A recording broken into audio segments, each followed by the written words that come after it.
नमस्ते दोस्तों। डर की दास्तान में आपका स्वागत है। दोस्तों, रात जितनी गहरी होती है, कहानियां उतनी ही सच्ची हो जाती हैं।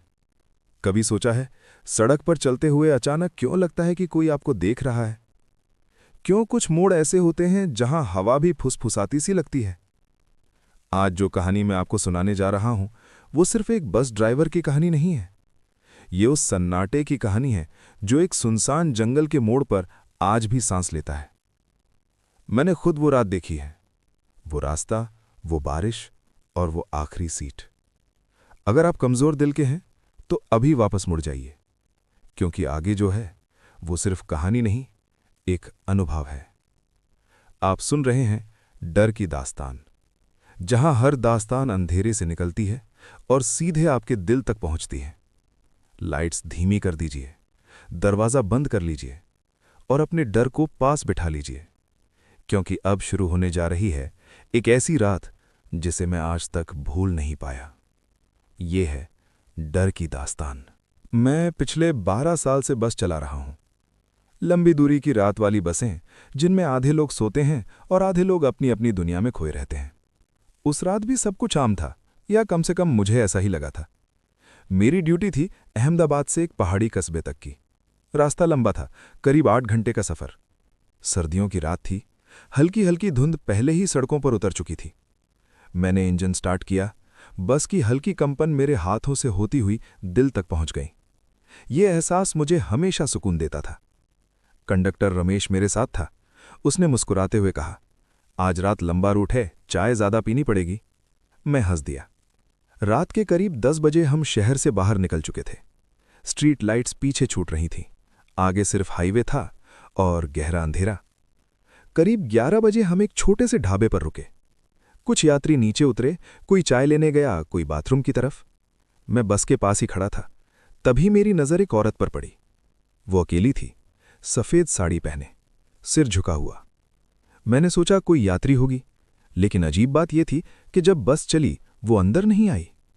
मैंने रमेश से पूछा, सफेद साड़ी वाली महिला चढ़ी क्या? रमेश ने टिकट लिस्ट देखी। नहीं तो, ऐसी कोई नहीं। मैंने कंधे उचका दिए। शायद भ्रम रहा होगा। हम फिर चल पड़े। रात के करीब 12:30 बजे बस जंगल वाले रास्ते में प्रवेश कर चुकी थी। ये रास्ता हमेशा मुझे थोड़ा डरावना लगता था। दोनों तरफ घने पेड़, सड़क पर मुश्किल से कोई दूसरी गाड़ी। धुंध अब गहरी हो चुकी थी। मैंने हेडलाइट्स हाई बीम पर कर दी। तभी मेरे रियर व्यू मिरर में कुछ हिला। मैंने ध्यान से देखा। पीछे आखिरी सीट पर वही सफेद साड़ी वाली औरत बैठी थी। मेरे हाथ अचानक ठंडे पड़ गए। मैंने ब्रेक हल्का दबाया। रमेश ने पूछा, क्या हुआ? मैंने धीरे से कहा, पीछे आखिरी सीट देख। रमेश ने गर्दन घुमाई। कुछ भी नहीं है। मैंने फिर मिरर देखा। अब सीट खाली थी। मैंने खुद को समझाया, थकान है, दिमाग खिल कर रहा है। लेकिन तभी बस के अंदर अचानक ठंड बढ़ गई। एसी बंद था, फिर भी जैसे बर्फीली हवा चल रही हो। कुछ यात्री जाग गए। एक बूढ़े आदमी ने कहा, ड्राइवर साहब, खिड़की बंद है फिर भी हवा आ रही है। मैंने कुछ नहीं कहा, बस गाड़ी चलाता रहा। करीब 1 बजे अचानक बस अपने आप धीमी होने लगी। मैंने एक्सेलरेटर दबाया, कोई असर नहीं।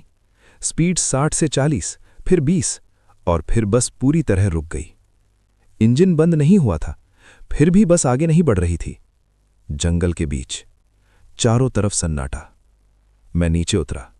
सड़क खाली थी, लेकिन तभी मुझे पीछे से पायल की आवाज सुनाई थी। छन छन छन। मैंने धीरे से पलट कर देखा। सड़क के बीचों बीच वही सफेद साड़ी वाली औरत खड़ी थी। उसका चेहरा अब भी झुका हुआ था। मेरी सांस अटक गई। मैंने हिम्मत जुटाई और पूछा, कौन हो तुम? उसने धीरे धीरे सिर उठाया और जो मैंने देखा, उसकी आंखें पूरी तरह काली थीं। चेहरे पर कोई भाव नहीं और उसके होठ हिल रहे थे। मुझे मेरे घर छोड़ दो। मेरे पैर जैसे जमीन में गड़ गए। तभी बस के अंदर से चीख सुनाई दी। मैं भागकर पलटा और जब फिर सामने देखा, वो गायब थी। मैं भागकर बस में चढ़ा। एक लड़की बेहोश पड़ी थी। उसने होश में आते ही सिर्फ एक बात कही। वो पीछे बैठी थी। उसने मेरा नाम लिया। मेरा दिल तेजी से धड़कने लगा, क्योंकि वो लड़की उस औरत को पहले कभी नहीं जानती थी, लेकिन उसने उसका नाम सही सही बताया। और वो नाम बस की पुरानी दुर्घटना की रिपोर्ट में दर्ज था।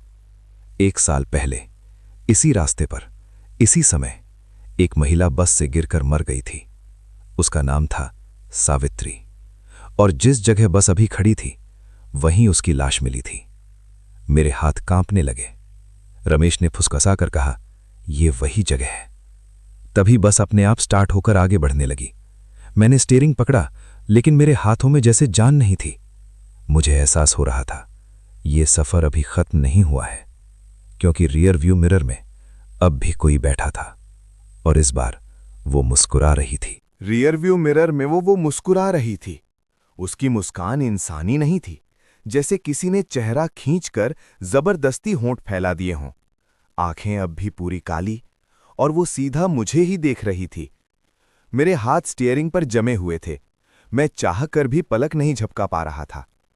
तभी अचानक बस के अंदर की लाइट्स टिमटिमाने लगी। 1, 2, 3 बार, और फिर पूरा केबिन अंधेरे में डूब गया। यात्री घबरा गए। क्या हुआ? लाइट क्यों गई? ड्राइवर साहब, बस रोको। मैंने बस रोकने की कोशिश की, लेकिन इस बार ब्रेक जैसे काम ही नहीं कर रहे थे। स्पीड अपने आप बढ़ने लगी। 60, 70, 80। ये सड़क इतनी तेज चलाने लायक नहीं थी। सामने मोड़ था, अगर बस फिसली तो सीधे खाई में जा सकती थी। मैंने पूरी ताकत से स्टीयरिंग पकड़ा। तभी मेरे कान के पास किसी की ठंडी सांस महसूस हुई। मुझे घर छोड़ दो। आवाज बिल्कुल पास से आई थी। मैंने झटके से दाएं देखा। ड्राइवर सीट के बगल वाली खाली सीट पर वो बैठी थी, मेरे ठीक पास। उसकी साड़ी भीगी हुई थी, जैसे अभी अभी किसी दलदल या खून में से निकली हो। उसके बाल चेहरे पर चिपके हुए थे। मैंने आंखें बंद करके एक पल के लिए खुद को संभाला। अगर अभी घबराया तो सब मर जाएंगे। मैंने मन ही मन भगवान का नाम लिया और पूरी ताकत से ब्रेक दबाया। अचानक बस ऐसे झटके से रुकी कि आधे यात्री सीट से उछल गए। चारों तरफ चीखें गूंज उठीं। मैंने तुरंत बगल की सीट की तरफ देखा, खाली। फिर पीछे मिरर देखा, खाली, जैसे कुछ हुआ ही न हो। लेकिन केबिन में अब भी ठंड जमा हुआ थी। रमेश भागकर मेरे पास आया। तुम ठीक हो? अभी अभी बस 90 पर पहुंच गई थी। मैंने हाँ में सिर हिलाया, लेकिन मेरी धड़कन अभी भी सामान्य नहीं हुई थी। तभी पीछे से वही लड़की जो पहले बेहोश हुई थी फिर चिल्लाई। वो फिर आई थी। उसने कहा कि ड्राइवर उसे जानता है। मेरे गले में जैसे कुछ अटक गया। मैं उसे कैसे जान सकता था? मैंने उस एक्सीडेंट वाली बस भी नहीं चलाई थी। लेकिन तभी मुझे एक बात याद आई। 1 साल पहले जब उस महिला की मौत हुई थी, उस रात मैं छुट्टी पर था, लेकिन अगले दिन मुझे उसी बस को वापस डिपो तक लाना पड़ा था।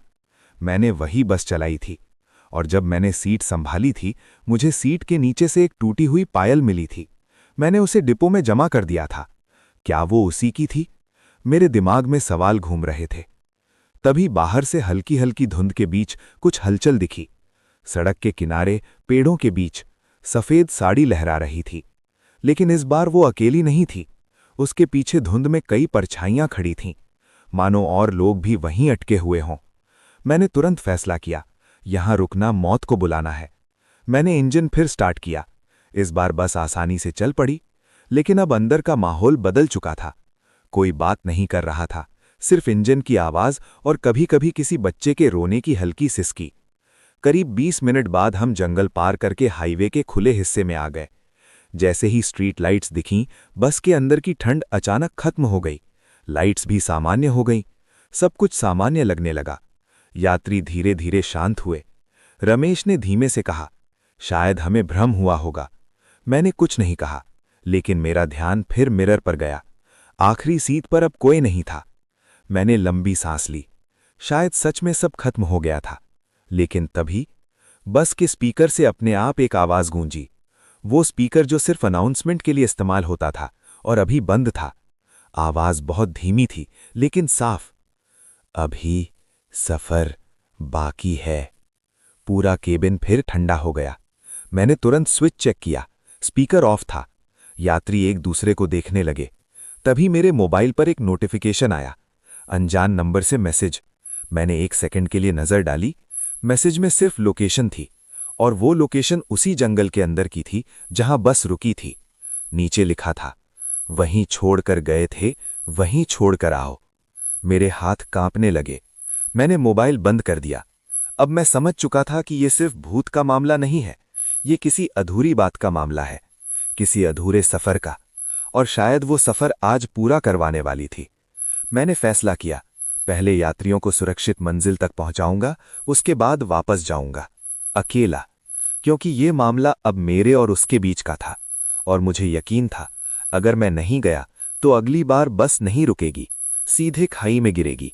और इस बार मुस्कुराती हुई वो आखिरी सीट पर नहीं, ड्राइवर सीट पर होगी।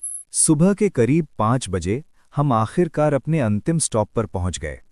आसमान हल्का नीला हो रहा था। ठंडी हवा में पहाड़ी कस्बे की मिट्टी की खुशबू घुली हुई थी। यात्री जल्दी जल्दी उतरने लगे। कोई पीछे मुड़कर नहीं देख रहा था, जैसे सब उस रात को भूल जाना चाहते हों। लेकिन वो लड़की, वही जो बार बार उसे देख रही थी, उतरते वक्त मेरे पास आई। उसकी आंखों के नीचे काले घेरे थे। वो धीरे से बोली, आप वापस मत जाइएगा। मैंने चौंक कर पूछा, तुम्हें कैसे पता? उसने मेरी आंखों में देखा। उसने कहा है, आप आएंगे। मेरे शरीर में सिहरन दौड़ गई। मैंने कुछ नहीं कहा। रमेश मेरे पास आया। चलो सो जाते हैं, दोपहर में वापसी है। मैंने सिर हिलाया, लेकिन मन में पहले ही तय कर चुका था, मैं वापस जाऊंगा, अभी, सुबह होते ही।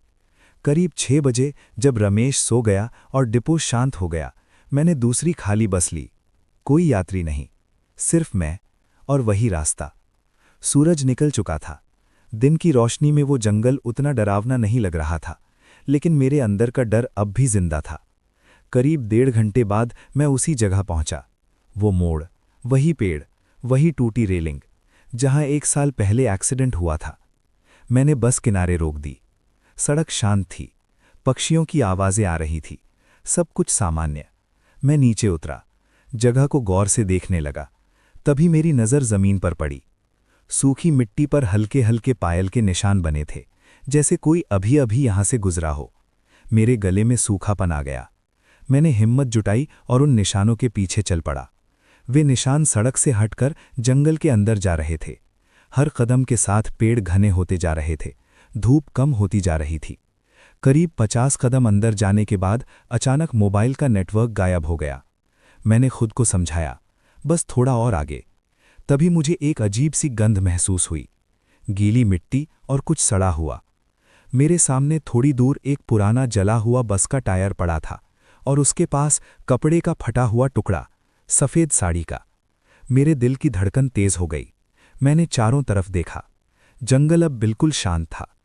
अचानक पीछे से पायल की आवाज आई, छन छन छन। मैं धीरे धीरे पलटा। वो वहां थी, इस बार दिन की रोशनी में, लेकिन उसका चेहरा अब और साफ दिख रहा था। उसके माथे पर गहरी चोट का निशान था, जैसे किसी टक्कर में सिर फट गया हो। उसकी गर्दन टेढ़ी थी और आंखें अब भी पूरी काली। वो मुझे घूर रही थी। मैं भाग सकता था, लेकिन मैंने खुद को रोका। मैंने हिम्मत करके पूछा, तुम चाहती क्या हो? उसने पहली बार साफ आवाज में कहा, मुझे अधूरा मत छोड़ो। मेरे दिमाग में अचानक वो एक्सीडेंट वाली खबर घूम गई। कहा गया था कि वो बस से गिर गई थी, लेकिन क्या सच में? मैंने पूछा, तुम गिरी थी या किसी ने धक्का दिया था? उसकी आंखों में अचानक गुस्सा भर गया। पेड़ों की पत्तियां जोर से हिलने लगी, हवा तेज हो गई। उसने मेरी तरफ इशारा किया, जंगल के और अंदर। मैंने अनजाने में उसके इशारे का पीछा किया।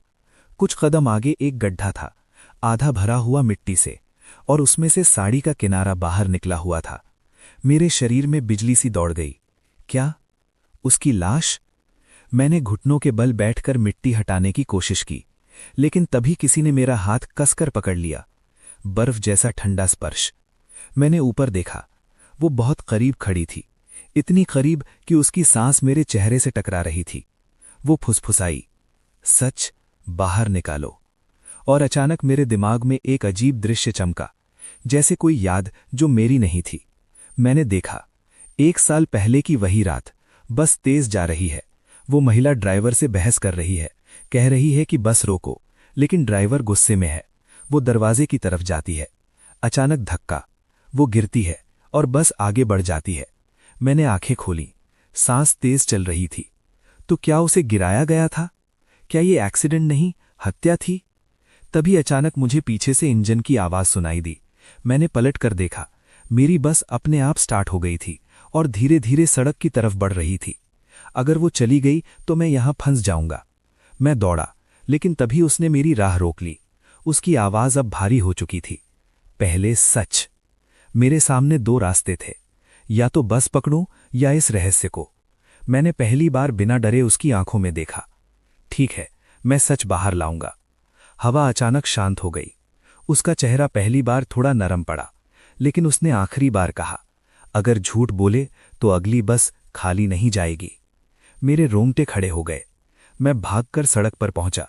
बस वहीं खड़ी थी, इंजन बंद, जैसे कुछ हुआ ही नहीं। मैंने स्टीयरिंग पकड़ा। अब ये सिर्फ भूत की कहानी नहीं रही थी, ये हत्या का मामला था।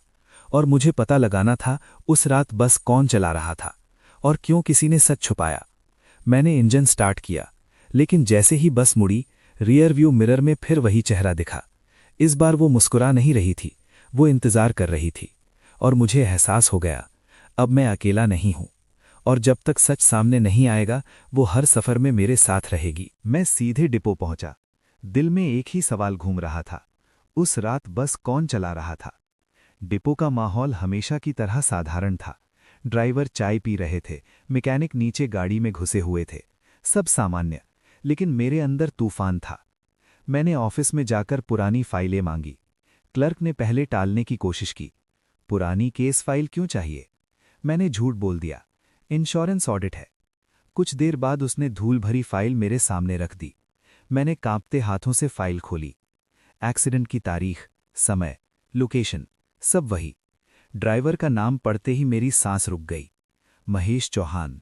वो आज भी डिपो में काम कर रहा था, लेकिन उस रात के बाद उसे लंबी दूरी की बस से हटाकर लोकल रूट पर डाल दिया गया था। क्यों? अगर यह सिर्फ हादसा था तो सजा जैसी पोस्टिंग क्यों? मैंने उसी वक्त उसे ढूंढने का फैसला किया। महेश बस पार्किंग एरिया में था, सिगरेट पी रहा था। मैं उसके पास गया। महेश भाई, वो जंगल वाले रूट पर जो हादसा हुआ था, याद है? उसके हाथ से सिगरेट गिर गई। उसने मेरी तरफ ऐसे देखा जैसे मैंने उसका कोई राज पकड़ लिया हो। पुरानी बात है, क्यों पूछ रहे हो? मैंने सीधा सवाल किया। वो गिरी थी या किसी ने धक्का दिया था? उसके चेहरे का रंग उड़ गया। वो कुछ सेकंड चुप रहा, फिर बोला, तुम्हें किसने बताया? मेरी रीढ़ में सिहरन दौड़ गई। तो सच में कुछ था? मैंने कहा, मुझे सच जानना है। वो इधर उधर देखने लगा, फिर धीमे स्वर में बोला, उस रात वो महिला मेरे पास आई थी, कह रही थी कि बस रोको।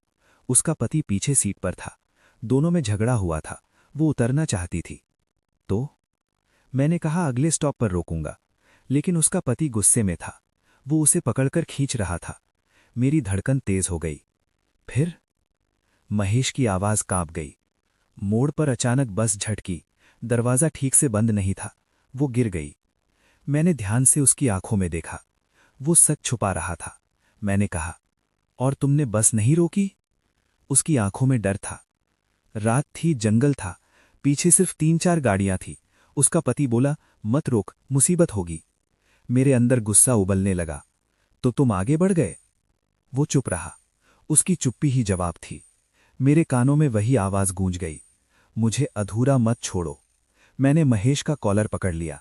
तुमने उसे मरने के लिए छोड़ दिया। वो झटके से पीछे हटा। मैं डर गया था, नौकरी चली जाती, केस हो जाता। मेरे हाथ कांप रहे थे, लेकिन तभी मेरे मोबाइल पर फिर वही अनजान मैसेज आया, सच आधा है। मैंने स्क्रीन महेश को दिखाया। उसका चेहरा सफेद पड़ गया। ये नंबर किसका है? मैंने कहा, जिसे तुमने सड़क पर छोड़ा था। वो एक कदम पीछे हट गया। तुम पागल हो गए हो? तभी अचानक पार्किंग एरिया की एक बस अपने आप हॉर्न बजाने लगी, एक लंबी चीख जैसी आवाज। सब लोग चौंक गए। महेश ने घबराकर उस बस की तरफ देखा।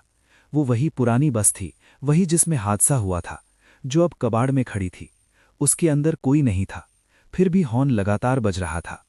मैंने महेश की तरफ देखा। वो तुम्हें बुला रही है। उसकी टांगें कांप रही थी। वो भागने लगा, लेकिन तभी बस का दरवाजा अपने आप खुल गया। अंदर से ठंडी हवा का झोंका बाहर आया और एक पल के लिए मैंने उसे देखा, दरवाजे के पास खड़ी, सफ़ेद साड़ी में। इस बार उसका चेहरा गुस्से से भरा था, सिर्फ मुझे नहीं, महेश को देख रही थी। महेश वहीं रुक गया, उसकी आंखें फैल गईं। मैंने जानबूझकर नहीं किया, उसने बुदबुदाया। तभी बस के अंदर से किसी चीज के गिरने की आवाज आई। हम दोनों ने अंदर झांका। ड्राइवर सीट पर एक पायल रखी थी, वही टूटी हुई पायल जो मुझे 1 साल पहले मिली थी। मेरे रोंगटे खड़े हो गए। महेश घुटनों के बल बैठ गया। मैंने उसे धक्का नहीं दिया, लेकिन मैंने रोका भी नहीं। उसकी आवाज टूट रही थी, और तभी मुझे एहसास हुआ कि वो सिर्फ गिरने से नहीं मरी थी। वो जंगल में घंटों पड़ी रही होगी, जख्मी, मदद के इंतजार में, और किसी ने लौटकर नहीं देखा। यही उसका गुस्सा था, यही उसकी अधूरी बात। तभी हवा और ठंडी हो गई। बस के शीशे अपने आप कांपने लगे। महेश चीख उठा, माफ कर दो। लेकिन उसकी चीख अचानक रुक गई। उसकी आंखें ऊपर की तरफ टिक गईं, जैसे वो किसी को देख रहा हो जो हमें नहीं दिख रहा। उसने कांपती आवाज में कहा, वो कह रही है, सच सबको बताओ। फिर वो जमीन पर गिर पड़ा, बेहोश। मैंने उसे संभाला। बाकी लोग इकट्ठा हो गए। सब पूछने लगे क्या हुआ। मैं कुछ नहीं बोला, लेकिन मैं जान चुका था, ये मामला अभी खत्म नहीं हुआ है। सिर्फ महेश की गलती नहीं थी, उस महिला का पति भी शामिल था। और अगर सच सामने नहीं आया तो अगली बस सच में खाली नहीं जाएगी। मैंने आसमान की तरफ देखा, जैसे वो वहीं कहीं खड़ी हो। धीरे से कहा, मैं सच बाहर लाऊंगा, वादा है। हवा एक महेश को होश आने में 2 घंटे लगे। डिपो के छोटे से मेडिकल रूम में वो लेटा था। चेहरा अब भी पीला, आंखों में नींद नहीं, डर था। मैं उसके पास बैठा रहा। जैसे ही उसने आंखें खोलीं, उसने सबसे पहले वही पूछा, वो गई क्या? मैंने धीमे से कहा, जब तक सच बाहर नहीं आएगा वो कहीं नहीं जाएगी। उसने आंखें बंद कर लीं। कुछ देर बाद वो खुद बोलने लगा। उसका पति सुरेश नाम था, उसी कस्बे का रहने वाला, बहुत गुस्सैल आदमी। बस में चढ़ते ही दोनों झगड़ रहे थे। मैं ध्यान से सुन रहा था। वो महिला बार बार कह रही थी कि उसे मायके जाना है। वो आदमी उसे वापस गांव ले जा रहा था। जब उसने बस रुकवाने की कोशिश की, सुरेश ने उसका हाथ इतनी जोर से पकड़ा कि वो चीख उठी। मेरे दिमाग में वो दृश्य घूम गया जो जंगल में मुझे दिखा था। और फिर मैंने पूछा। महेश ने गहरी सांस ली। दरवाज़ा ठीक से बंद नहीं था। मोड़ आया, बस झटकी, वो लड़खड़ाई। मैंने ब्रेक मारने की सोची, लेकिन सुरेश ने पीछे से चिल्लाकर कहा, रोकना मत, खुद कूदी है। मेरे अंदर गुस्सा भर गया। तुमने यकीन कर लिया? मैं डर गया था। उसने धीमे से कहा, उसने धमकी दी थी, बोला था अगर बस रोकी तो वो मुझ पर इल्जाम लगाएगा कि मैंने धक्का दिया। रात थी, जंगल था, बाकी यात्री सो रहे थे। कमरे में सन्नाटा छा गया। लेकिन मुझे अब साफ समझ आ रहा था, ये सिर्फ हादसा नहीं था, ये लापरवाही और डर की मिलीजुली मौत थी। मैंने पूछा, उसके पति का क्या हुआ? महेश ने जवाब दिया, कुछ नहीं। उसने बयान दिया कि पत्नी ने खुद छलांग लगाई, मामला बंद। मेरे अंदर जैसे आग जल उठी। उसका पता है तुम्हारे पास? वो हिचकिचाया, फिर धीरे से बोला, हाँ, फाइल में होगा। मैं उसी वक्त ऑफिस गया, फाइल फिर खोली। पता पढ़ते ही मेरा दिल बैठ गया। वो कस्बा वही था जहां आज सुबह मैंने यात्रियों को छोड़ा था। मतलब वो आदमी वहीं रहता है। मेरी उंगलियां कांपने लगीं। क्या ये सब संयोग था, या वो मुझे जानबूझकर उसी रूट पर भेज रही थी? तभी मेरे मोबाइल पर फिर वही अनजान मैसेज आया। इस बार सिर्फ एक लाइन थी, वो अब भी झूठ बोलता है। मैंने ठंडी सांस ली। अब साफ था, अगला कदम मुझे उसी कस्बे में जाना होगा। दोपहर तक मैं उसी कस्बे में पहुंच गया। दिन की रोशनी में सब कुछ सामान्य लगता है। लोग बाजार में घूम रहे थे, बच्चे खेल रहे थे। किसी को क्या पता, यहां एक अधूरी आत्मा भटक रही है। मैंने दिए गए पते के अनुसार एक पुराना 2 मंजिला मकान ढूंढा। दरवाजे पर नाम की प्लेट थी, सुरेश पाटिल। मेरा दिल तेज धड़कने लगा। मैंने दरवाजा खटखटाया। कुछ सेकंड बाद दरवाजा खुला। लगभग 40-45 साल का आदमी, आंखें तेज, चेहरा कठोर। कौन? मैंने खुद को संभाला। मैं बस डिपो से हूं, पिछले साल जो हादसा हुआ था उसी सिलसिले में। उसका चेहरा एक पल के लिए सख्त हो गया। मामला बंद हो चुका है, कुछ बातें बाकी हैं, मैंने कहा। वो मुझे घूरने लगा। क्या चाहिए? मैंने सीधा पूछा। क्या आपकी पत्नी ने खुद छलांग लगाई थी? उसकी आंखों में गुस्सा चमका। हाँ, वो मानसिक रूप से ठीक नहीं थी। मेरे कानों में फिर वही आवाज गूंजी। झूठ। अचानक मेरे पीछे से हल्की पायल की आवाज आई। छन छन। सुरेश का चेहरा एकदम सफेद पड़ गया। उसने घबरा कर पीछे देखा। मैंने भी पलट कर देखा। कोई नहीं। लेकिन हवा अचानक ठंडी हो गई। सुरेश की सांस तेज हो गई। तुम अकेले आए हो? उसने पूछा। मैंने कहा, हां। वो पसीना पोंछने लगा। मैंने उसकी आंखों में देखते हुए कहा, अगर वो खुद कूदी थी तो आपने बस रुकवाने की कोशिश क्यों नहीं की? उसके होंठ कांपे। मैं सदमे में था। तभी अचानक घर के अंदर रखी एक फोटो फ्रेम दीवार से गिरकर टूट गई। सुरेश चौंक गया। मैंने जमीन पर देखा। टूटी हुई फोटो में वही महिला थी, सफेद साड़ी में, मुस्कुराती हुई, और उसके चेहरे पर वही चोट का निशान जो मैंने जंगल में देखा था। सुरेश पीछे हट गया। उसकी आवाज कांप रही थी। वो कई रातों से दिख रही है, खिड़की पर, आईने में। मेरे रोंगटे खड़े हो गए। तो वो सिर्फ मुझे नहीं, उसे भी सताती है। मैंने धीरे से कहा, वो चाहती है कि सच बोला जाए। सुरेश की आंखों से पहली बार डर साफ दिखा। मैंने धक्का नहीं दिया। उसने बुदबुदाया, लेकिन उसके चेहरे पर अपराध बोध लिखा था। तभी अचानक कमरे का दरवाजा अपने आप बंद हो गया। हवा और ठंडी, और इस बार मुझे उसके पीछे एक परछाई दिखी। वो वहीं खड़ी थी, उसके ठीक पीछे, सुरेश की तरफ घूरती हुई। उसकी आंखें अब पूरी तरह काली नहीं थीं, उनमें दर्द था और गुस्सा। सुरेश कांपते हुए बोला, वो कह रही है तुम भी दोषी हो। मेरी धड़कन रुक सी गई। मैंने फुसफुसाया। तभी मेरे दिमाग में अचानक एक याद कौंधी। 1 साल पहले जब मैंने उस टूटी पायल को पाया था, मैंने उसे जमा तो किया था, लेकिन मैंने कभी यह सवाल नहीं उठाया कि बस क्यों नहीं रोकी गई। मैंने भी चुप्पी चुन ली थी। मेरी सांस भारी हो गई। तो क्या मैं भी उस चुप्पी का हिस्सा था? तभी उसकी आवाज मेरे कान में गूंजी, सच, पूरा। कमरे की खिड़की जोर से खुल गई। हवा के झोंके से सारे कागज उड़ने लगे। सुरेश घुटनों पर गिर गया। मैंने उसे धक्का दिया था। उसकी आवाज टूट गई। वो उतरना चाहती थी। मैं गुस्से में था। मैंने उसे धक्का दिया, सोचा डर जाएगी, लेकिन वो गिर गई। मेरे शरीर में सिहरन दौड़ गई।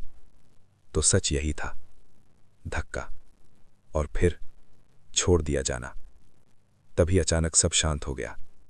दरवाजा खुल गया, हवा थम गई, और वो परछाई गायब। मैंने सुरेश की तरफ देखा। वो रो रहा था। मैं समझ गया, अब सच सामने आ चुका है। लेकिन कहानी यहीं खत्म नहीं हुई, क्योंकि जाते जाते मैंने दरवाजे के शीशे में अपना प्रतिबिंब देखा, और मेरे पीछे वो अब भी खड़ी थी, इस बार सीधे मुझे देखती हुई, जैसे कह रही हो, अभी पूरा नहीं हुआ। सुरेश जमीन पर बैठा रो रहा था। उसने अपना जुर्म कबूल कर लिया था। मैंने उसे साफ कहा, कल सुबह थाने चलेंगे, बयान दोगे। वो बस सर हिलाता रहा। लेकिन मेरे अंदर एक अजीब बेचैनी थी। अगर उसे सिर्फ सच चाहिए था तो फिर वो अभी भी मेरे पीछे क्यों खड़ी थी? मैं घर से बाहर निकला। शाम ढल चुकी थी। आसमान में हल्का लाल रंग फैल रहा था।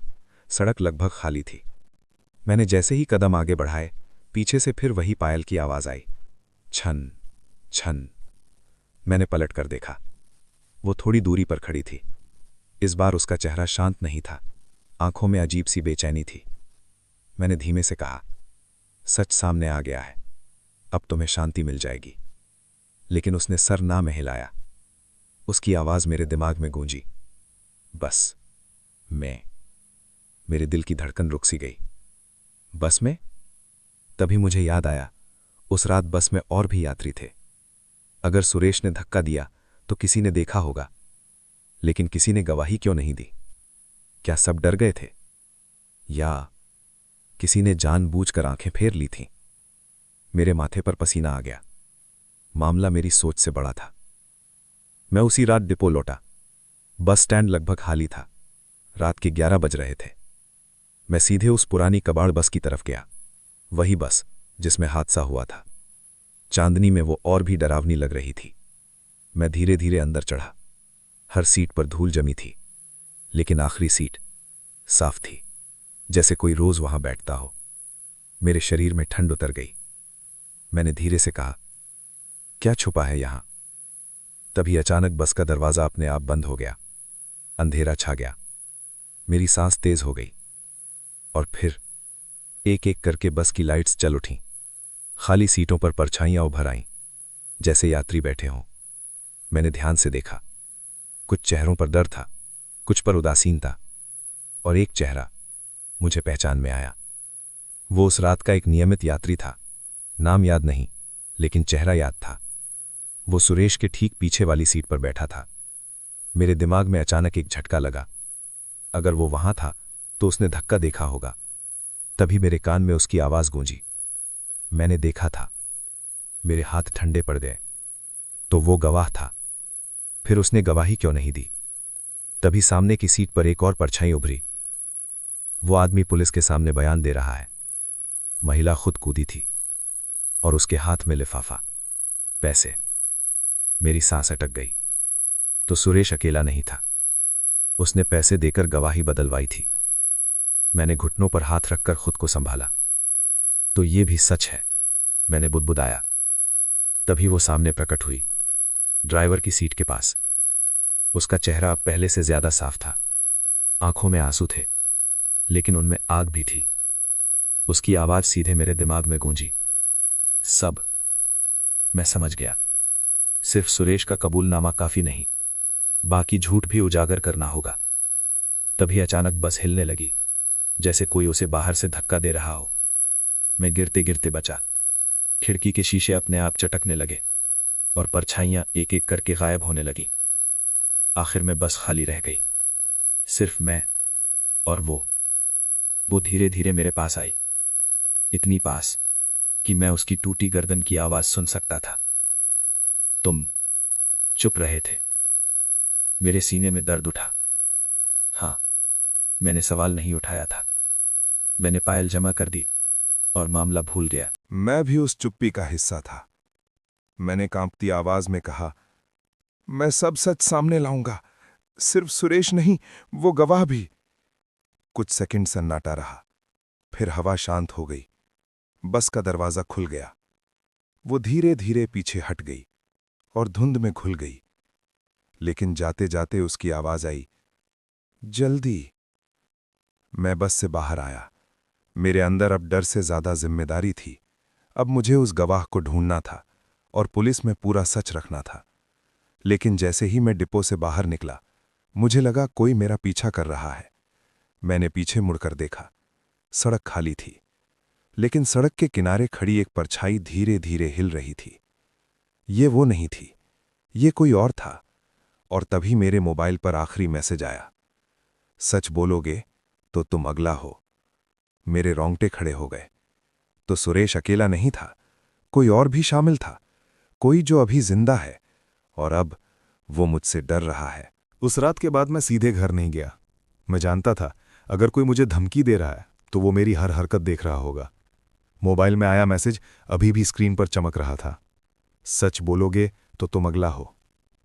मैंने नंबर ट्रेस करने की कोशिश की, लेकिन हर बार अननोन सर्वर दिखा। यह साधारण धमकी नहीं थी। मैंने फैसला किया, पहले उस गवाह को ढूंढूंगा। अगले दिन मैं फिर डिपो पहुंचा। पुरानी टिकट रजिस्टर निकलवाए, तारीख मिलाई, बस नंबर मिलाया, और आखिरकार यात्रियों की सूची में मुझे वो नाम मिल गया, राकेश यादव। पता पास के औद्योगिक इलाके में। मेरे सीने में हल्की धड़कन तेज हो गई। मैं उसी वक्त निकल पड़ा। औद्योगिक इलाका आधा सुनसान था। पुरानी फैक्ट्रियां, टूटी दीवारें, जंग लगे गेट। दिए गए पते पर एक छोटा सा मकान था। दरवाजा आधा खुला। मैंने दस्तक दी, कोई जवाब नहीं। मैं अंदर गया।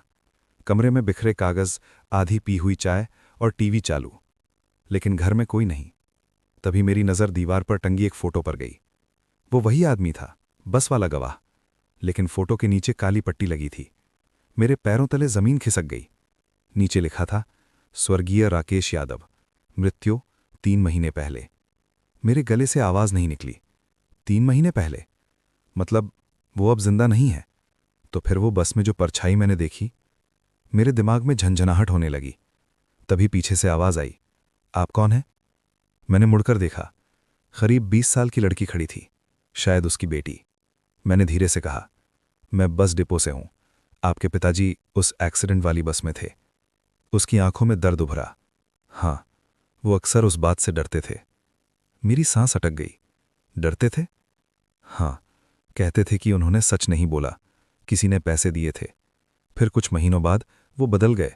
रात को चिल्लाते थे, वो आई है। मेरे रोंगटे खड़े हो गए। उनकी मौत कैसे हुई? लड़की की आवाज़ धीमी हो गई। हार्ट अटैक बताया गया, लेकिन मौत से एक दिन पहले वो कह रहे थे, वो मुझे बुला रही है, जंगल में। मेरे शरीर में ठंड उतर गई। तो क्या वो पहले ही अपना हिसाब ले चुकी थी, या किसी ने उसे चुप करा दिया? मैंने पूछा, क्या उन्हें कोई धमकी मिलती थी? लड़की ने एक पल सोचा।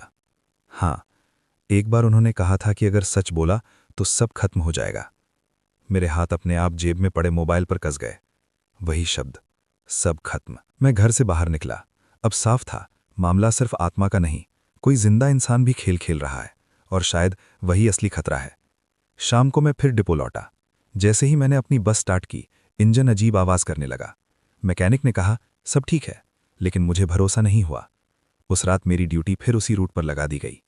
मेरे शरीर में एक अजीब सी बेचैनी थी। क्या ये संयोग है, या किसी ने जानबूझकर मुझे उसी रास्ते पर भेजा? रात 10 बजे बस चली। यात्री सामान्य थे, लेकिन मेरा ध्यान हर पल मिरर पर था। करीब 12 बजे हम फिर उसी जंगल के पास पहुंचे। इस बार मैंने खुद स्पीड धीमी कर दी। अचानक बस के सामने सड़क पर एक परछाई दौड़ी। मैंने तुरंत ब्रेक मारा। बस चीखती हुई रुकी। यात्री घबरा गए। मैं नीचे उतरा। सड़क खाली, लेकिन सड़क के बीचों बीच एक मोबाइल पड़ा था। मैंने उठाया। स्क्रीन पर वीडियो चालू था। वीडियो में वही जंगल, और कैमरा धीरे धीरे किसी गड्ढे की तरफ बढ़ रहा था। फिर स्क्रीन पर चेहरा आया, सुरेश। वो किसी से कह रहा था, अगर ये बाहर गया तो हम सब फंस जाएंगे। मेरे हाथ कांपने लगे। हम सब, मतलब और भी लोग शामिल हैं। तभी मेरे पीछे पायल की आवाज आई। मैंने पलट कर देखा, वो कुछ दूर खड़ी थी। इस बार उसका चेहरा गुस्से से ज्यादा चेतावनी भरा था, जैसे कह रही हो, जल्दी करो। तभी अचानक मेरी बस का इंजन अपने आप तेज आवाज करने लगा। मैंने देखा बस धीरे धीरे पीछे की तरफ लुढ़क रही थी। पीछे खाई। मेरी सांस रुक गई। अगर बस गिर गई तो 40 लोग अंदर हैं। मैं दौड़ा। दरवाजा बंद। मैंने पूरी ताकत से हैंडल खींचा। दरवाजा खुला। मैं ड्राइवर सीट तक पहुंचा। ब्रेक दबाया, लेकिन ब्रेक काम नहीं कर रहे थे। बस और पीछे जा रही थी। यात्री चीख रहे थे। तभी मैंने मिरर में देखा, ड्राइवर सीट के पीछे वो खड़ी थी। लेकिन इस बार वो बस को पीछे नहीं ढकेल रही थी। वो स्टीयरिंग पर हाथ रखे मुझे देख रही थी। उसकी आंखों में एक ही बात थी, डरो मत। मैंने पूरी ताकत से हैंड ब्रेक खींचा। बस जोर से झटकी, और खाई से सिर्फ 2 फीट पहले रुक गई। सबकी सांसें अटक गई थीं। कुछ पल के लिए पूरा जंगल शांत हो गया। मैंने पीछे देखा, वो गायब थी। लेकिन इस बार मुझे लगा उसने बस को गिरने नहीं दिया। मतलब वो हमें मारना नहीं चाहती, वो सच चाहती है। लेकिन खतरा कोई और है, और वही बस को खाई में ढकेल रहा था। मैंने गहरी सांस ली। अब मुझे समझ आ गया, इस खेल में कोई तीसरा आदमी है जो चाहता है कि सच कभी बाहर ना आए, और अब वो मुझे रास्ते से हटाना चाहता है। बस खाई के किनारे रुकी हुई थी। यात्री धीरे धीरे शांत हो रहे थे। कुछ रो रहे थे, कुछ मुझे धन्यवाद दे रहे थे। लेकिन मैं जानता था, ये मैंने अकेले नहीं रोका, उसने रोका। और अब साफ था, वो मुझे मारना नहीं चाहती। कोई और है जो चाहता है कि मैं सच तक न पहुंचूं। मैंने उसी रात फैसला किया, अब सीधे पुलिस। सुबह होते ही मैं थाने पहुंचा। सुरेश को भी बुलवाया। महेश पहले से वहां था। मैंने पूरा सच सामने रखा। धक्का, पैसे देकर गवाही बदलवाना, धमकी भरे मैसेज, बस के साथ छेड़छाड़। इंस्पेक्टर पहले शक से देख रहा था, लेकिन जब मैंने वो मोबाइल वीडियो दिखाया जिसमें सुरेश कह रहा था, हम सब फंस जाएंगे, तब मामला गंभीर हो गया। इंस्पेक्टर ने सुरेश से पूछा, हम सब कौन? सुरेश पहले चुप रहा, फिर टूट गया। मैं अकेला नहीं था। कमरे में सन्नाटा छा गया। बस का मालिक और एक लोकल नेता, दोनों ने कहा था, मामला दबा दो, हादसा मान लो, बीमा क्लेम मिल जाएगा। मेरे दिल की धड़कन तेज हो गई। बस का मालिक? वो तो रोज डिपो आता है, हंसता है, हमसे हाथ मिलाता है। और पीछे से? इंस्पेक्टर ने तुरंत टीम भेजी। दोपहर तक खबर आई, बस के ऑफिस में से पुराने रिकॉर्ड मिले हैं, बीमा का बड़ा क्लेम, गवाही के बदले ट्रांसफर और पैसे, और सबसे बड़ी बात, बस के ब्रेक सिस्टम में उस रात पहले से खराबी थी। मतलब अगर वो महिला गिरती भी नहीं तो बस खाई में जा सकती थी। मेरे रोंगटे खड़े हो गए।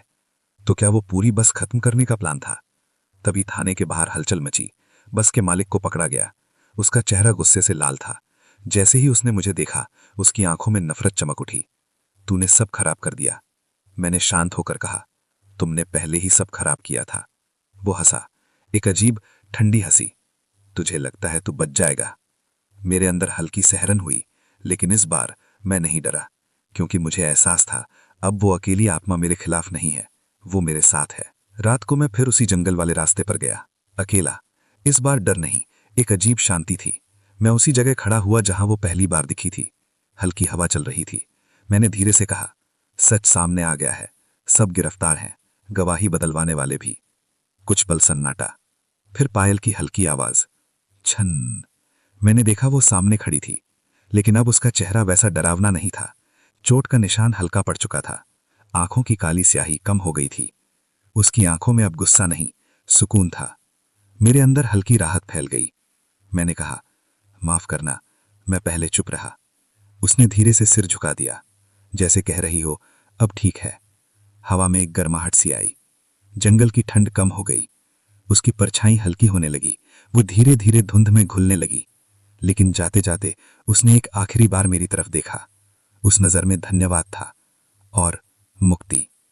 फिर वो गायब हो गई। मैं लंबे समय तक वहीं खड़ा रहा। जंगल अब डरावना नहीं लग रहा था। सड़क सामान्य थी। कोई पायल की आवाज नहीं, कोई परछाई नहीं, बस हल्की हवा।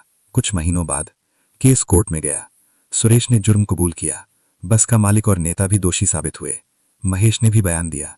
और पहली बार मुझे लगा सच सच में जीत सकता है। लेकिन कहानी का आखिरी हिस्सा अभी बाकी है। क्योंकि एक रात जब मैं फिर उसी रूट पर बस चला रहा था, रियर व्यू मिरर में मुझे एक हल्की सी झलक दिखी। आखिरी सीट पर सफेद साड़ी की परछाई, लेकिन इस बार वो डरावनी नहीं थी, बस शांत। और जैसे ही मैंने दोबारा देखा, सीट खाली थी। मैं हल्का सा मुस्कुराया। अब मुझे डर नहीं लगा, क्योंकि मैं जानता था वो बदला लेने नहीं, शुक्रिया कहने आई थी। और मैं आज भी बस चला रहा हूं, जिंदा हूं, सांस ले रहा हूं। लेकिन हर बार जब उस जंगल से गुजरता हूं, मैं स्पीड थोड़ा कम कर देता हूं और मन ही मन कहता हूं, अब कोई अधूरा नहीं रहेगा। करीब 6 महीने गुजर चुके थे। मैं फिर सामान्य जिंदगी जी रहा था। बस चलाना, यात्रियों को मंजिल तक पहुंचाना, घर लौटना। लेकिन एक चीज बदली थी। मैं अब हर छोटी बात पर ध्यान देता था। ब्रेक, दरवाजा, टिकट लिस्ट, यात्रियों के चेहरे, सब। उस रात भी मेरी ड्यूटी उसी रूट पर थी। जंगल अब मुझे डराता नहीं था, लेकिन जैसे ही बस उस मोड़ के पास पहुंची, मुझे एक अजीब सा एहसास हुआ। न ठंड बढ़ी, न पायल की आवाज आई, लेकिन दिल भारी हो गया, जैसे कोई बात अभी भी अधूरी हो। मैंने मिरर में देखा, आखिरी सीट खाली थी। मैंने हल्की सांस ली। तभी अचानक बस के डैशबोर्ड की लाइट एक पल के लिए बुझी और फिर जल उठी। साथ ही स्क्रीन पर 1 सेकंड के लिए कुछ चमका। एक नाम, सावित्री। Case file update. मेरे हाथ ठंडे पड़ गए। मैंने बस साइड में रोकी, मोबाइल निकाला, न्यूज़ ऐप खोला, और जो खबर सामने थी उसे पढ़कर मेरे पैरों तले जमीन खिसक गई। सावित्री केस में नया खुलासा, पोस्टमार्टम रिपोर्ट में बदलाव की आशंका। मेरी सांस अटक गई। Postmortem report? मतलब मौत की वजह गलत दर्ज की गई थी।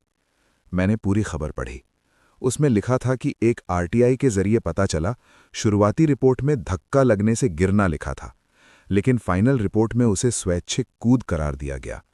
किसी ने रिपोर्ट बदली थी। मेरे दिमाग में बिजली सी दौड़ी। मतलब पुलिस फाइल में भी छेड़छाड़ हुई थी, और अगर ऐसा है तो उस रात का सच और भी गहरा है। तभी मेरे मोबाइल पर एक अनजान कॉल आया। मैंने रिसीव किया। दूसरी तरफ धीमी आवाज, तुमने सोचा था सब खत्म हो गया? मेरे गले में सूखापन आ गया। कौन? हल्की हंसी। रिपोर्ट किसने बदली, पता है तुम्हें? मेरे हाथ कांपने लगे। कौन हो तुम? आवाज बोली, जो अभी भी बाहर है। और कॉल कट। मेरे शरीर में सिहरन दौड़ गई। तो बस मालिक और सुरेश ही नहीं, कोई और भी शामिल था, कोई जिसने मेडिकल रिपोर्ट बदली और वो अभी आज़ाद है। मैंने तुरंत इंस्पेक्टर को कॉल किया। उन्होंने कहा, हाँ, हमें भी खबर मिली है, पुराने मेडिकल ऑफिसर पर शक है, वो रिटायर हो चुका है। मेरे दिमाग में एक नई तस्वीर बनी।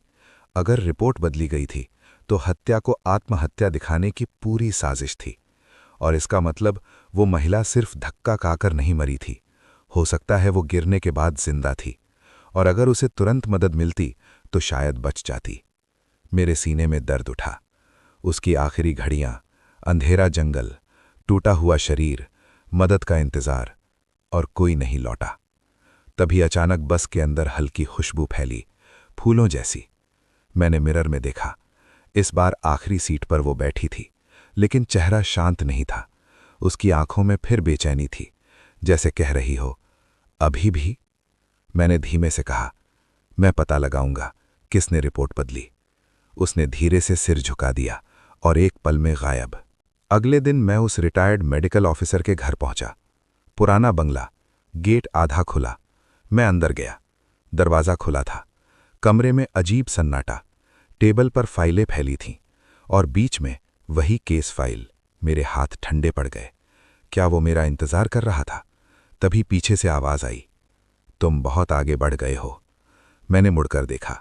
सफ़ेद बालों वाला आदमी, शांत चेहरा, लेकिन आंखों में चालाकी। तुमने रिपोर्ट क्यों बदली? मैंने सीधा पूछा। वो हंसा। कुछ फैसले पैसे से होते हैं, कुछ दबाव से। मेरी मुट्ठियां भिज गईं। मतलब तुम जानते थे कि वो कूदी नहीं थी? उसने कंधे उचकाए। मैंने जो लिखा वही सच बन गया। मेरे अंदर गुस्सा उबलने लगा। उसकी मौत के बाद भी तुमने उसे न्याय नहीं दिया। तभी अचानक कमरे की खिड़की अपने आप बंद हो गई। हवा ठंडी हो गई। टेबल पर रखी फाइल अपने आप खुली। उसमें वही शुरुआती रिपोर्ट चमक रही थी। धक्का लगने की आशंका। डॉक्टर का चेहरा सफ़ेद पड़ गया। ये कैसे? मैंने पीछे देखा। वो दरवाजे के पास खड़ी थी। इस बार उसका चेहरा बेहद गंभीर, जैसे आखिरी बार न्याय मांग रही हो। डॉक्टर कांपने लगा। मैंने मजबूरी में किया।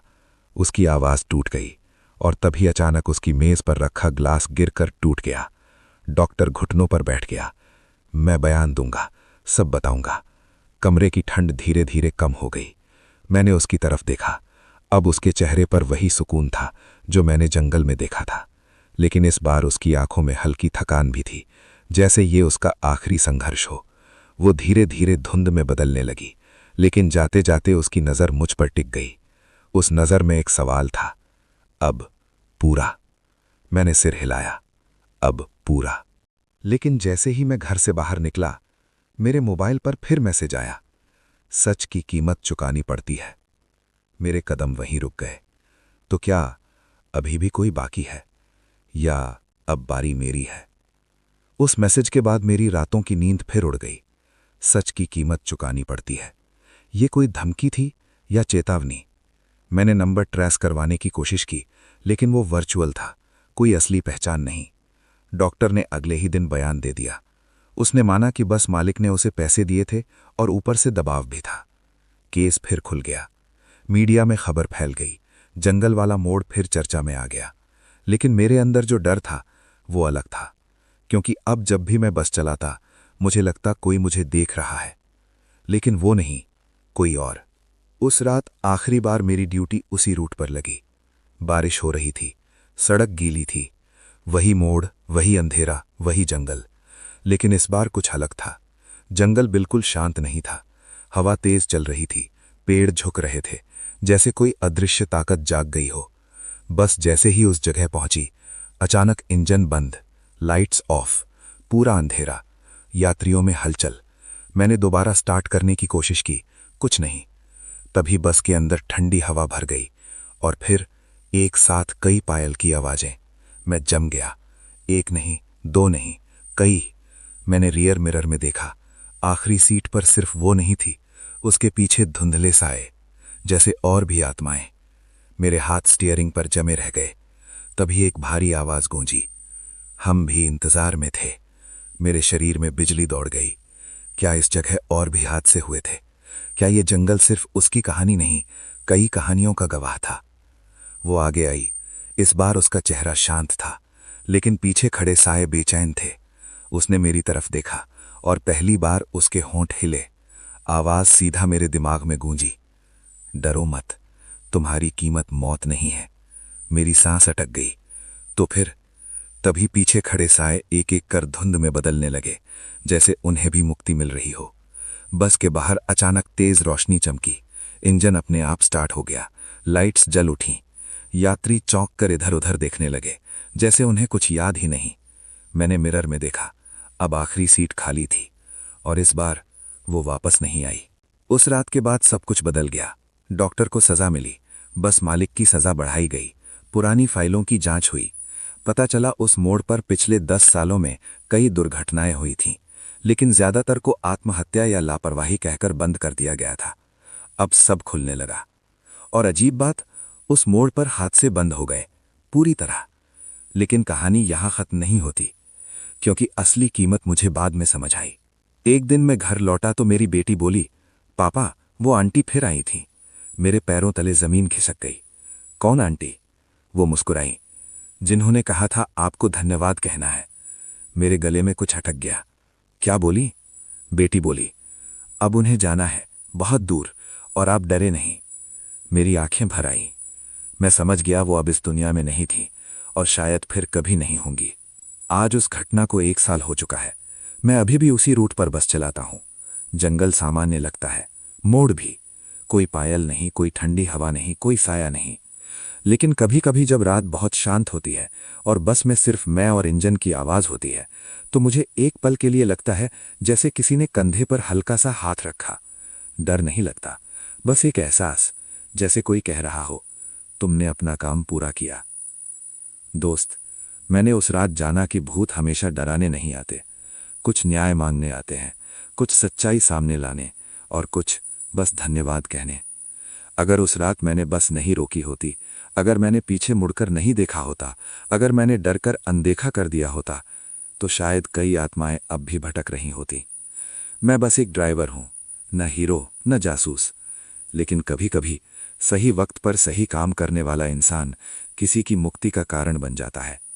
और यही मेरी कहानी है, एक बस ड्राइवर की कहानी, जिसने डर से भागना नहीं चुना, सच का साथ दिया और जाना कि हर अंधेरे जंगल में हमेशा कोई दानव नहीं होता। कभी कभी वहां एक अधूरी कहानी इंतजार कर रही होती है। दोस्तों, अगर आपको ये कहानी सिर्फ डरावनी लगी, तो शायद आपने इसका आधा हिस्सा सुना। लेकिन अगर इस कहानी ने आपके दिल में कहीं हलचल पैदा की, अगर उस जंगल का सन्नाटा अभी भी आपके कानों में गूंज रहा है, अगर आपको भी कभी रात में ऐसा लगा है कि कोई अधूरी कहानी आपके आसपास है, तो ये सिर्फ एक कहानी नहीं थी, ये थी डर की दास्तान, जहां हर किस्सा सिर्फ डराता नहीं, सच को जगाता है, जहां हर भूत के पीछे कारण होता है, जहां हर साया किसी राज की ओर इशारा करता है। मैं हूं आपका अपना साथी, और आप सुन रहे थे मेरी जुबानी, एक सच्चाई से टकराने की कहानी। अगर आपको ऐसी और रहस्यमयी, डरावनी और दिल दहला देने वाली कहानियां सुननी हैं, तो जुड़ जाइए मेरे चैनल डर की दास्तान के साथ।